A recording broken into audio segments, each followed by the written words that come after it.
आज शुक्रवार दिनांक 11 जुलाई 2025 है।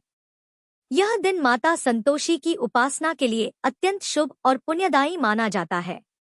जो भक्त सच्चे मन और श्रद्धा से संतोषी माता की आराधना करते हैं, उनके जीवन में धन, संतोष और सुख शांति बनी रहती है। माता की कृपा से दरिद्रता दूर होती है और मनोकामनाएं पूर्ण होती हैं।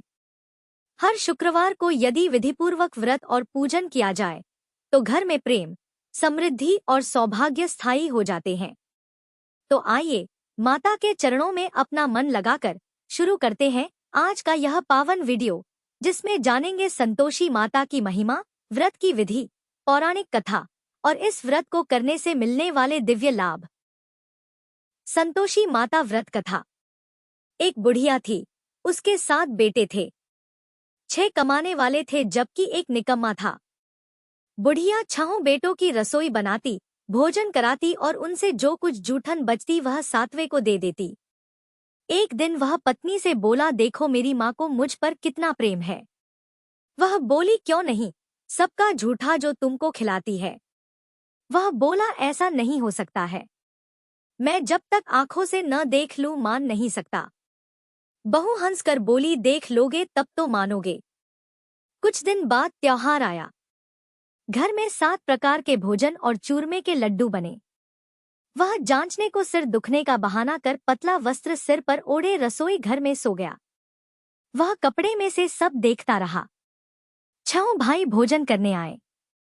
उसने देखा, माँ ने उनके लिए सुंदर आसन बिछा नाना प्रकार की रसोई परोसी और आग्रह करके उन्हें जमाया। वह देखता रहा। 6 भोजन करके उठे तब माँ ने उनकी झूठी थालियों में से लड्डुओं के टुकड़े उठाकर एक लड्डू बनाया। जूठन साफ कर बुढ़िया माँ ने उसे पुकारा, बेटा 6 भाई भोजन कर गए, अब तू ही बाकी है, उठ तू कब खाएगा। वह कहने लगा, माँ मुझे भोजन नहीं करना, मैं अब परदेश जा रहा हूँ।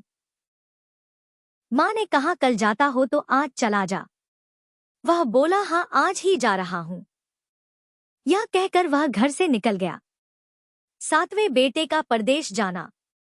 चलते समय पत्नी की याद आ गई। वह गौशाला में कंडे, उपले थाप रही थी। वहां जाकर बोला, हम जावे परदेश आवेंगे कुछ काल, तुम रहियो संतोष से धर्म आपनो पाल। वह बोली, जाओ पिया आनंद से हमारो सोच हटाए, राम भरोसे हम रहें ईश्वर तुम्हें सहाय। 2 निशानी आपन देख धरू में धीर, सुधीमती हमारी बिसारियो रखियो मन गंभीर।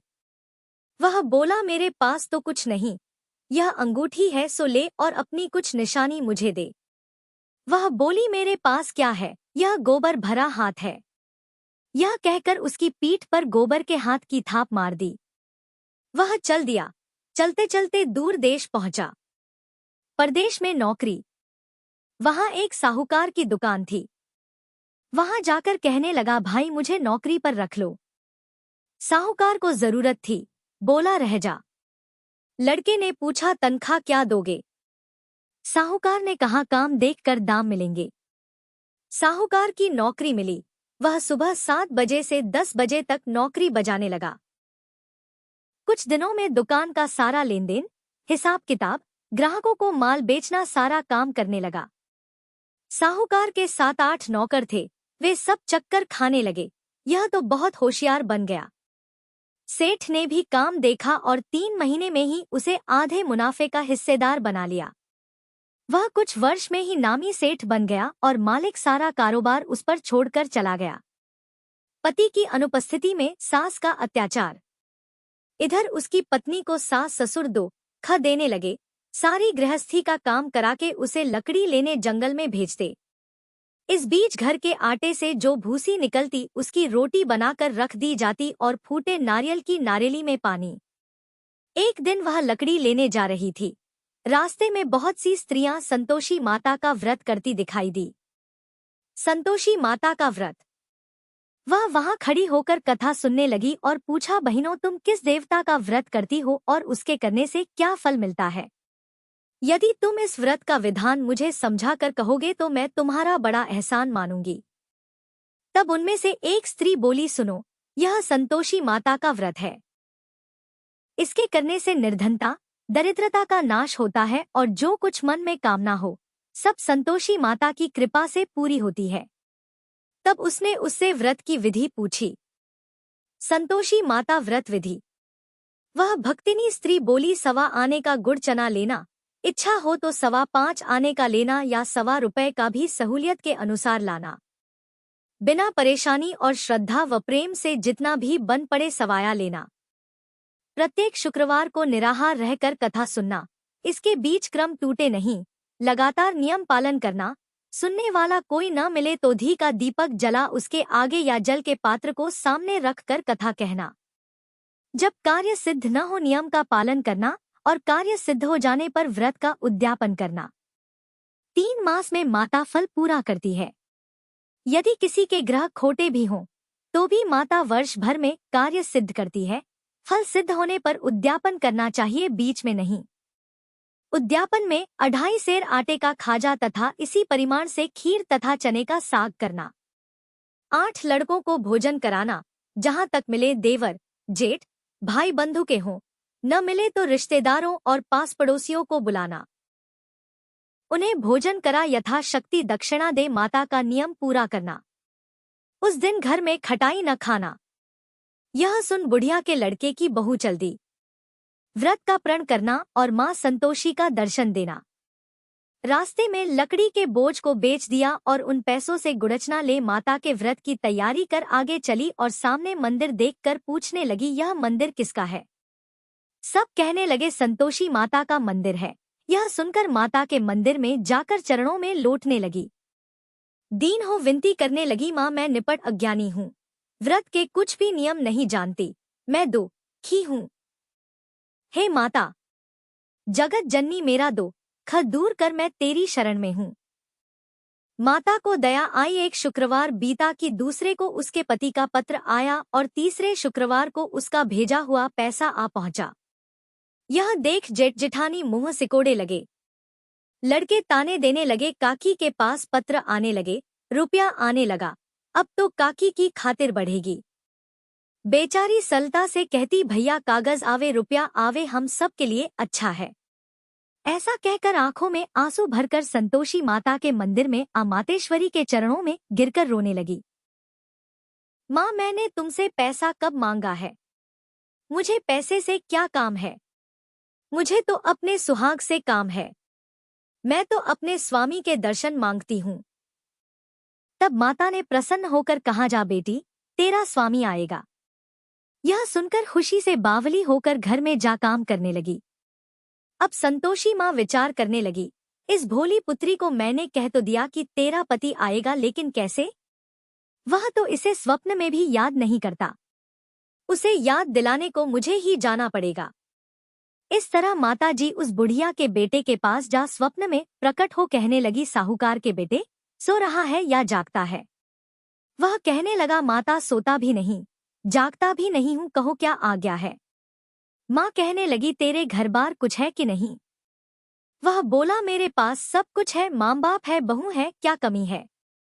माँ बोली, भोले पुत्र, तेरी बहू घोर कष्ट उठा रही है, तेरे माँ बाप उसे परेशानी दे रहे हैं। वह तेरे लिए तरस रही है, तू उसकी सुध ले। वह बोला, हाँ माताजी, यह तो मालूम है, परंतु जाऊं तो कैसे? परदेश की बात है, लेन देन का कोई हिसाब नहीं, कोई जाने का रास्ता नहीं आता, कैसे चला जाऊं? माँ कहने लगी, मेरी बात मान, सवेरे नहा धोकर संतोषी माता का नाम ले, घी का दीपक जला दंडवत कर दुकान पर जा बैठ। देखते देखते सारा लेन देन चुक जाएगा, जमा का माल बिक जाएगा, सांझ होते होते धन का भारी ढेर लग जाएगा। अब बूढ़े की बात मानकर वह नहा धोकर संतोषी माता को दंडवत घी का दीपक जला दुकान पर जा बैठा। थोड़ी देर में देने वाले रुपया लाने लगे, लेने वाले हिसाब लेने लगे। कोटे में भरे सामान के खरीददार नकद दाम दे सौदा करने लगे। शाम तक धन का भारी ढेर लग गया। मन में माता का नाम ले चमत्कार देख प्रसन्न हो घर ले जाने के वास्ते गहना, कपड़ा सामान खरीदने लगा। यहाँ काम से निपट तुरंत घर को रवाना हुआ। उधर उसकी पत्नी जंगल में लकड़ी लेने जाती है, लौटते वक्त माताजी के मंदिर में विश्राम करती। वह तो उसके प्रतिदिन रुकने का जो स्थान ठहरा। धूल उड़ती देख वह माता से पूछती है, हे माता, यह धूल कैसे उड़ रही है? माता कहती है, हे पुत्री, तेरा पति आ रहा है। अब तू ऐसा कर, लकड़ियों के 3 बोझ बना ले, एक नदी के किनारे रख और दूसरा मेरे मंदिर पर व तीसरा अपने सिर पर। तेरे पति को लकड़ियों का गट्ठर देख मोह पैदा होगा, वह यहाँ रुकेगा, नाश्ता पानी खाकर माँ से मिलने जाएगा।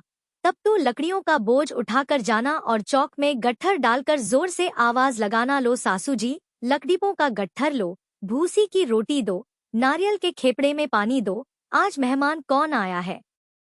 माताजी से बहुत अच्छा कहकर वह प्रसन्न मन से लकड़ियों के 3 गट्ठर बनाई, एक नदी के किनारे पर और एक माताजी के मंदिर पर रखा। इतने में मुसाफिर आ पहुंचा। सूखी लकड़ी देख उसकी इच्छा उत्पन्न हुई कि हम यहीं पर विश्राम करें और भोजन बनाकर खा पीकर गांव जाएं। इसी तरह रुककर भोजन बना, विश्राम करके गांव को गया। सबसे प्रेम से मिला। उसी समय सिर पर लकड़ी का गट्ठर लिए वह उतावली सी आती है। लकड़ियों का भारी बोझ आंगन में डालकर जोर से 3 आवाज देती है, लो सासू जी, लकड़ियों का गट्ठर लो, भूसी की रोटी दो, आज मेहमान कौन आया है। यह सुनकर उसकी सास बाहर आकर अपने दिए हुए कष्टों को भुलाने हेतु कहती है, बहू ऐसा क्यों कहती है, तेरा मालिक ही तो आया है। आ बैठ, मीठा भात खा, भोजन कर, कपड़े गहने पहन। उसकी आवाज सुन उसका पति बाहर आता है। अंगूठी देख व्याकुल हो जाता है। माँ से पूछता है, माँ यह कौन है? माँ बोली, बेटा यह तेरी बहू है। जब से तू गया है तब से सारे गांव में भटकती फिरती है, घर का कामकाज कुछ करती नहीं, 4 पहर आकर खा जाती है। वह बोला, ठीक है माँ, मैंने इसे भी देखा और तुम्हें भी, अब दूसरे घर की ताली दो, उसमें रहूंगा। माँ बोली, ठीक है, जैसी तेरी मर्जी। तब वह दूसरे मकान की तीसरी मंजिल का कमरा खोल सारा सामान जमाया। एक दिन में राजा के महल जैसा ठाट-बाट बन गया। अब क्या था, बहू सुख भोगने लगी। इतने में शुक्रवार आया। शुक्रवार व्रत के उद्यापन में हुई भूल, किया खटाई का इस्तेमाल। उसने पति से कहा, मुझे संतोषी माता के व्रत का उद्यापन करना है। पति बोला, खुशी से कर लो। वह उद्यापन की तैयारी करने लगी। जेठानी के लड़कों को भोजन के लिए कहने गई। उन्होंने मंजूर किया, परंतु पीछे से जेठानी ने अपने बच्चों को सिखाया, देखो भोजन के समय खटाई मांगना, जिससे उसका उद्यापन पूरा न हो। लड़के जीमने आए, खीर खाना पेट भर खाया, परंतु बाद में खाते ही कहने लगे, हमें खटाई दो, खीर खाना हमको नहीं भाता, देखकर अरुचि होती है। वह कहने लगी, भाई खटाई किसी को नहीं दी जाएगी, यह तो संतोषी माता का प्रसाद है। लड़के उठ खड़े हुए, बोले, पैसा लाओ। भोली बहू कुछ जानती नहीं थी, उन्हें पैसे दे दिए। लड़के उसी समय हट करके इमली खटाई ले खाने लगे। यह देखकर बहू पर माताजी ने कोप किया। राजा के दूत उसके पति को पकड़ कर ले गए। जेठ जेठानी मनमाने वचन कहने लगे, लूट लूट कर धन इकट्ठा कर लाया है, अब सब मालूम पड़ जाएगा जब जेल की मार खाएगा। बहू से यह सहन नहीं हुए। माँ संतोषी से मांगी माफी। रोती हुई माताजी के मंदिर गई, कहने लगी, है माता, तुमने क्या किया? हंसा कर अब भक्तों को रुलाने लगी। माता बोली, बेटी तूने उद्यापन करके मेरा व्रत भंग किया है।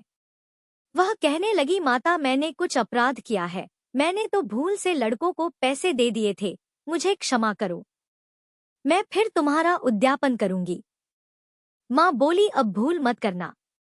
वह कहती है, अब भूल नहीं होगी, अब बतलाओ वे कैसे आवेंगे। माँ बोली, जा पुत्री, तेरा पति तुझे रास्ते में आता मिलेगा। वह निकली, राह में पति आता मिला। वह पूछी, कहाँ गए थे? वह कहने लगा, इतना धन जो कमाया है उसका टैक्स राजा ने मांगा था, वह भरने गया था। वह प्रसन्न हो बोली, भला हुआ, अब घर को चलो। कुछ दिन बाद फिर शुक्रवार आया। फिर किया व्रत का उद्यापन। वह बोली, मुझे फिर माता का उद्यापन करना है। पति ने कहा, करो। बहू फिर जेठ के लड़कों को भोजन को कहने गई। जेठानी ने एक दो बातें सुनाई और सब लड़कों को सिखाने लगी। तुम सब लोग पहले ही खटाई मांगना। लड़के भोजन से पहले कहने लगे, हमें खीर नहीं खानी, हमारा जी बिगड़ता है, कुछ खटाई खाने को दो। वह बोली, खटाई किसी को नहीं मिलेगी, आना हो तो आओ। वह ब्राह्मण के लड़के लाकर भोजन कराने लगी। यथाशक्ति दक्षिणा की जगह एक एक फल उन्हें दिया। संतोषी माता प्रसन्न हुई। संतोषी माता का फल। माता की कृपा होते ही 9वें मास में उसके चंद्रमा के समान सुंदर पुत्र प्राप्त हुआ। पुत्र को पाकर प्रतिदिन माता जी के मंदिर को जाने लगी। माँ ने सोचा, यह रोज आती है, आज क्यों न इसके घर चलूं। यह विचार कर माता ने भयानक रूप बनाया। गुड़चने से सना मुख, ऊपर सूंड के समान होठ, उस पर मक्खियां भिन भिन कर रही थी। दहली पर पैर रखते ही उसकी सांस चिल्लाई, देखो रे, कोई चुड़ैल डाकिन चली आ रही है, लड़कों इसे भगाओ, नहीं तो किसी को खा जाएगी। लड़के भगाने लगे, चिल्लाकर खिड़की बंद करने लगे। बहू रोशनदान में से देख रही थी। प्रसन्नता से पगली बन चिल्लाने लगी, आज मेरी माता जी मेरे घर आई है। वह बच्चे को दूध पीने से हटाती है। इतने में सास का क्रोध फट पड़ा। वह बोली, क्या उतावली हुई है? बच्चे को पटक दिया। इतने में माँ के प्रताप से लड़के ही लड़के नजर आने लगे। वह बोली, माँ, मैं जिसका व्रत करती हूँ, यह संतोषी माता है। सबने माता जी के चरण पकड़ लिए और विनती कर कहने लगे, हे माता, हम मूर्ख हैं, अज्ञानी हैं, तुम्हारे व्रत की विधि हम नहीं जानते, व्रत भंग कर हमने बड़ा अपराध किया है, जग माता आप हमारा अपराध क्षमा करो। इस प्रकार माता प्रसन्न हुई। बहू को प्रसन्न हो जैसा फल दिया, वैसा माता सबको दे, जो पढ़े उसका मनोरथ पूर्ण हो। बोलो संतोषी माता की जय। इस प्रकार पूरी होती है संतोषी माता की पावन व्रत कथा। जो भी भक्त श्रद्धा और विश्वास से इस कथा को सुनता है, पढ़ता है या सुनाता है, संतोषी माता उसकी हर मनोकामना पूर्ण करती हैं। अगर आपको यह पावन कथा पसंद आई हो तो कृपया इस वीडियो को लाइक करें, अपने परिवार व मित्रों के साथ शेयर करें और ऐसे ही भक्तिमय वीडियो के लिए चैनल को सब्सक्राइब करना न भूलें।